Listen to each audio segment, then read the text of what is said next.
Hi students, welcome to the video tutorial of business regulation. In our previous video, we discussed what is free consent. Free consent is the real consent which is required to make a valid contract. Then we discussed the concept coercion. Coercion is the first case where agreement is made without free consent. Hope you remember all these things. Now in this video, we are going to discuss the second case, that is undue influence. Undue influence is also a situation where the agreement is made without free consent. Simply, undue influence is the domination of a weak mind by a strong mind. It is an influence which compels another person to do something. I repeat, undue influence is the domination of a weak mind by a strong mind. It is an influence which compels another person to do something.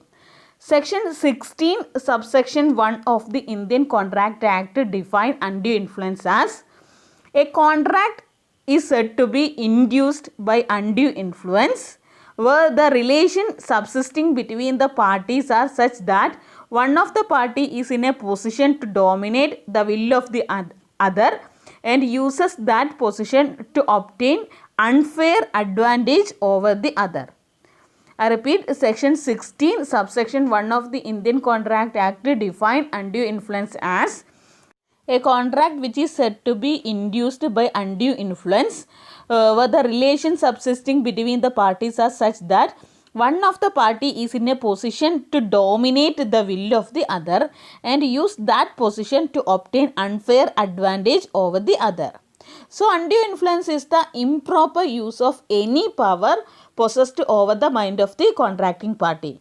So, here one party has the power to dominate the will of the another party and obtaining an unfair advantage over the other. While analyzing this definition, we can understand some essential ingredients of the undue influence.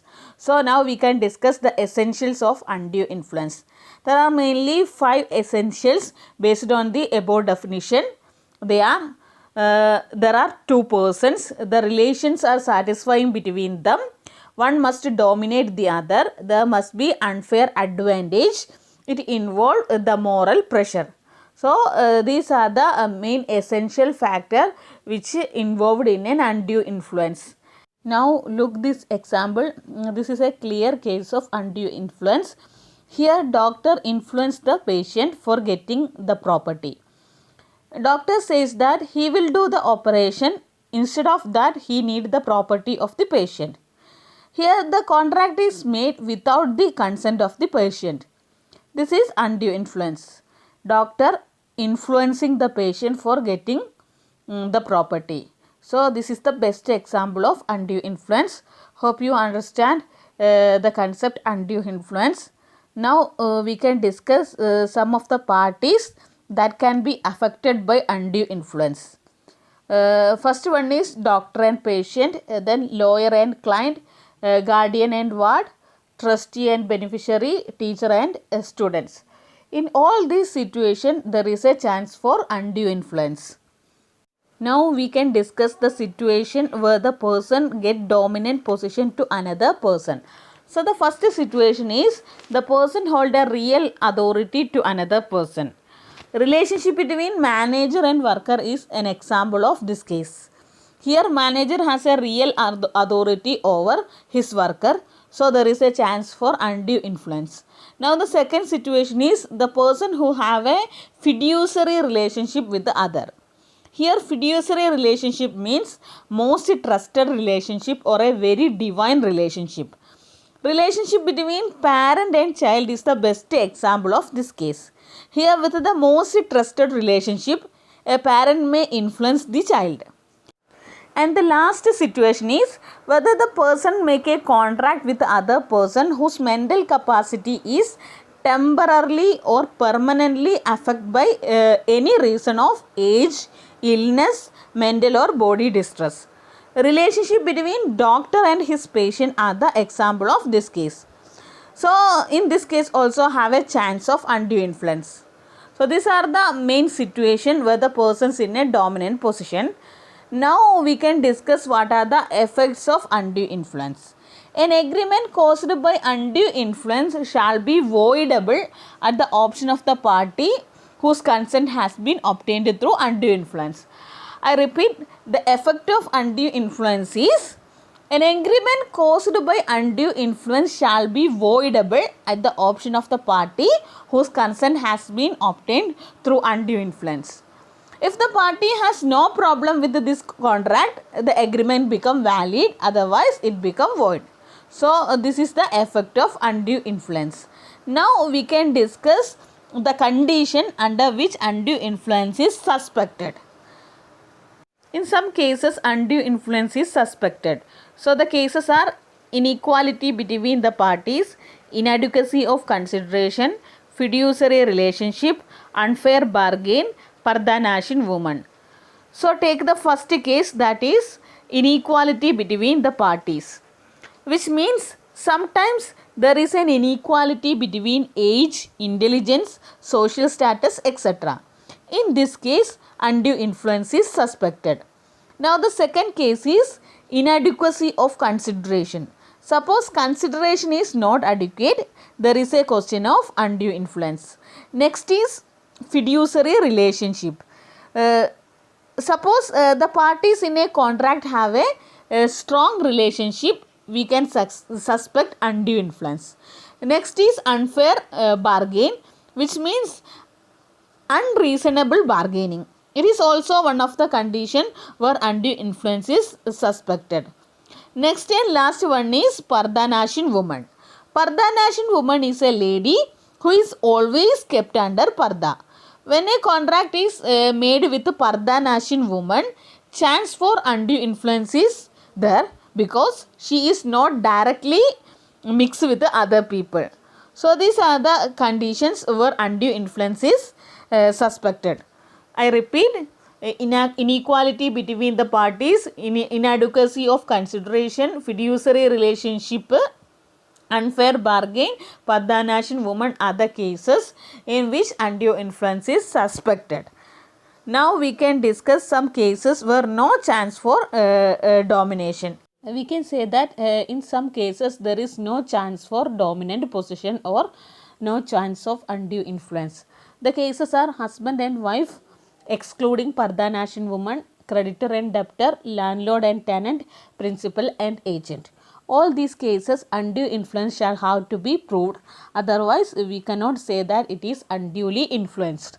Now we can discuss the concept Pardanashin woman and how to make contract with Pardanashin woman. As I already told you that Pardanashin woman is a lady who always kept under parda. She is not allowed to mix with other. Here photo and signature is attested either by her parent or husband. Now the question is, can a Pardanashin woman make a contract? The answer of this question is yes, a Pardanashin woman can make a contract. But the person who contract with her has to prove that no undue influence was used and that she had free and independent advice, fully understood the content of the contract and exercised her free will. The law itself provides a protection to Pardanashin woman against undue influence or any other negative aspect. In short, we can say that the contract with the Pardanashin woman is valid only if it satisfies the condition, that is full understanding, full knowledge, independent and disinterested advice. So, a contract with the Pardanashin woman is valid only if the contract is fully understood by the Pardanashin woman. She has the full understanding or full knowledge about the contract and she get independent and disinterested advice. Now we can discuss the main difference between coercion and undue influence. So the first difference is based on nature of action. Coercion involves use of physical pressure or violence force, but undue influence is a kind of mental pressure. Now the second difference is based on parties involved. In coercion, direct or strange parties involved, whereas in undue influence, superior parties are involved. Next difference is coercion involves a criminal act, while there is no criminal act in undue influence. Instead of criminal act, there is unlawful act in undue influence. In coercion, there is no need for prior relationship between parties, whereas in undue influence, some of prior relationship is generally exist between the two parties. Now, the next difference is all benefit which is obtained through coercion must be returned back to the aggrieved party if it is possible. In undue influence, indemnification or compensation of aggrieved party can be possible through court. So, these are the main difference between coercion and undue influence. Now, we can discuss some questions which is related with this area. They are define undue influence. What are the essentials of undue influence? Mention the parties that can be affected by undue influence. Explain the situation where the party is in a dominant situation. Explain the effects of undue influence. Explain the cases where undue influence is suspected. Explain the cases where no chance for dominant position. Can a Padhanashin woman make a contract? Distinguish between coercion and undue influence. So, these are the possible questions in this area.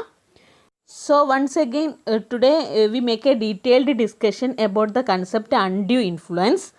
Undue influence is the improper use of any power from one party to another at the time of making agreement. So, I hope all you got a clear picture regarding this. Now, it is the time for winding up.